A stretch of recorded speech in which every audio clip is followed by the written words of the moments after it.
Então, no vídeo de hoje, vamos passar por isso. Um trecho em que Avery tem uma discussão com um muçulmano, onde ele tenta provar a ele a confiabilidade do Evangelho de Mateus. Você acha que ele se saiu bem? Você me fez uma pergunta excelente. Excelente. Então eu poderia dizer a mesma coisa. Nosso Deus, Yahvé, inspirou os discípulos, os escritores dos evangelhos, em grego, e escreveu o que Jesus disse na língua que era comum na época. Quem são os evangelhos? Quem são os autores? Quem são os escritores do Alcorão? Sim. Eles são mencionados na Bíblia. Sim. Onde? Aqui está. Um deles, o Evangelho de Mateus. Mateus escreveu o Evangelho segundo Jesus de Mateus. É isso aí. Mateus, o coletor de impostos. Com licença, você fez uma pergunta. Mateus é um dos 12 discípulos originais de Jesus. Pessoal, vocês estão prestes a ver algo realmente especial quando se trata de argumentos circulares.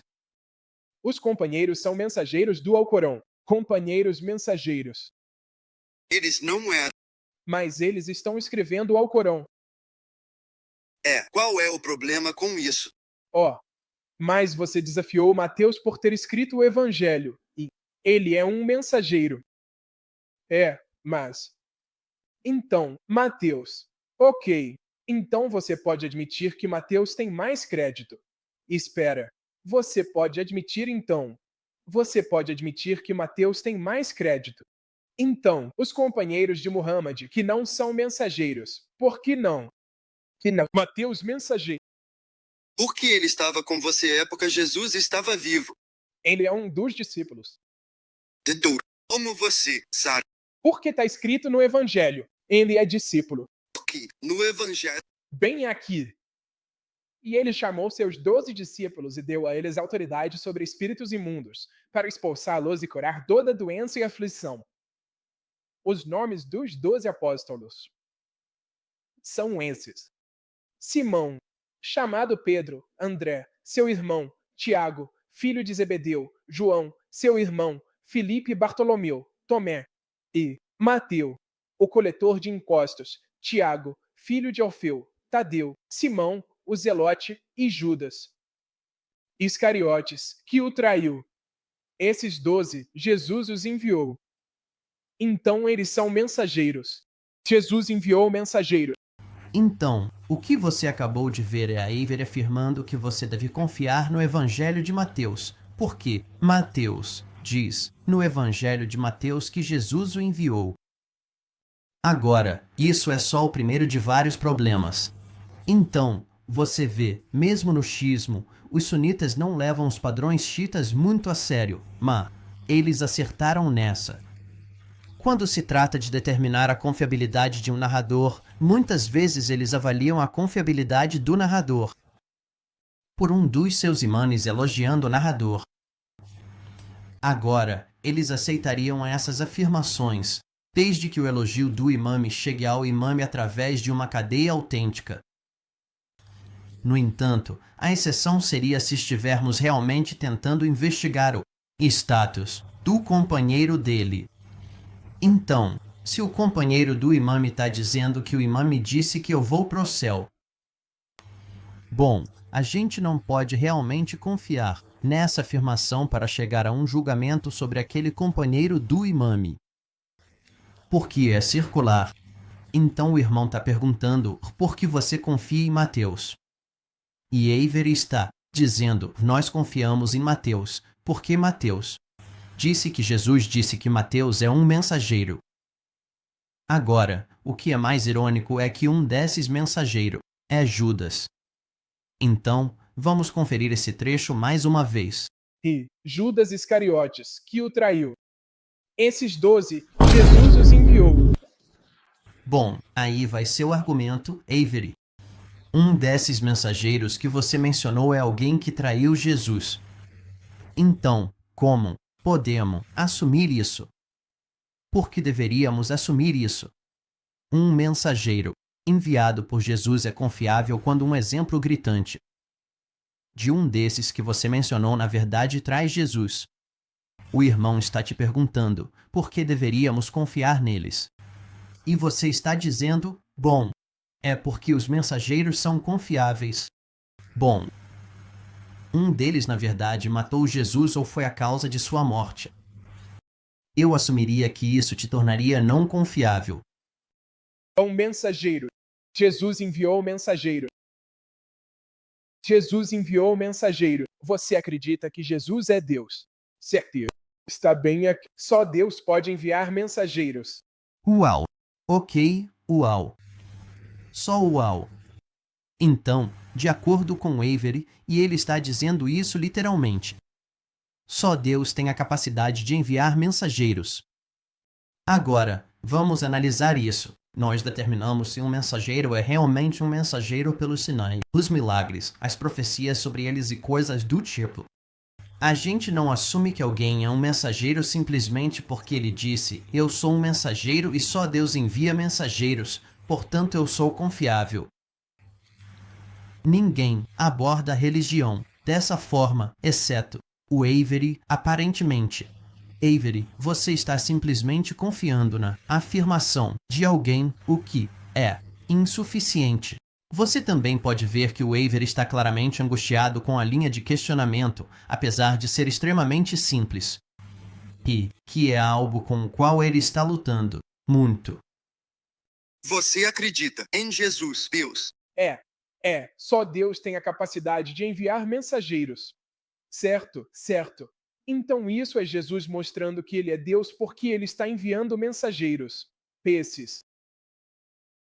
Ele diz que está enviando mensagens. 12 Jesus os enviou, dando instruções a eles. Isso está no Evangelho, eu acabei de ler. Ouviram isso, galera? O Evangelho de Mateus menciona que Mateus é um mensageiro e, portanto, Jesus é Deus. Quer dizer, você não consegue inventar isso. Então você vê, meu amigo, você vê a quantidade de ceticismo. Ceticismo extremo que você tem com o Evangelho e os mensageiros do Evangelho. Mas você não tem isso. Mas você não tem. Deixa eu terminar. Mas você não tem o mesmo ceticismo quando se trata do seu Alcorão e de como ele foi escrito.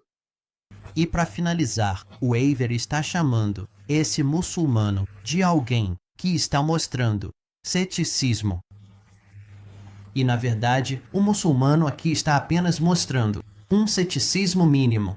Vocês querem que ele aceite o cristianismo. Por quê? Mateus afirmou ser um mensageiro. Isso é, realmente suficiente. Então, Avery, o que você está fazendo é partir meu coração. E deixa eu te ajudar. Deixa eu te mostrar como você deve fazer esse argumento. O que você deveria fazer é apelar para alguém mais que afirmou que Mateus é um mensageiro. Não a afirmação do próprio Mateus. O que você deveria estar fazendo é dizer algo como: João fez a afirmação de que Mateus é um mensageiro. Ou talvez Marcos e Lucas, mesmo sendo narradores de segunda geração, e a gente não sabe se eles já encontraram Mateus. Mas a gente poderia, para o bem do argumento, assumir que eles acertaram dessa vez, né? E a gente pode baixar um pouco nossa barra de ceticismo e aceitar isso, tudo bem. Não estamos nos referindo a, não estamos falando sobre eventos miraculosos aqui. A gente pode achar declarações assim aceitáveis. Então, você vê, um muçulmano não precisa ser cético em relação a tudo que está na Bíblia e tudo que vocês estão dizendo. No entanto, claro, eu sou cético em relação às declarações de Marcos e Lucas. Pessoas que não estavam lá, que não eram contemporâneas de Jesus, que fazem afirmações sobre suas ações específicas, especialmente se elas forem ações que são meio difíceis de engolir, coisas como, você sabe, milagres e afins. Claro, eu aceito esses milagres por causa da minha aceitação do Islã, mas isso é uma história completamente diferente. É parte da minha ideologia por causa da minha aceitação do Alcorão e do que o Alcorão menciona sobre Jesus. Claro, não estamos falando sobre evidências históricas neste momento específico. Agora, se a informação for comum, mais uma vez, eu não me importo em aceitar isso. Mateus realmente foi um discípulo de Jesus. E essa é a informação comum que os historiadores não teriam muita dificuldade em aceitar. No entanto, quando se trata dessas afirmações maiores, naturalmente, é preciso ser cético, especialmente no caso de Mateus. Porque Mateus, de acordo com a grande maioria dos estudiosos do Novo Testamento, é alguém que está citando o Evangelho de Marcos.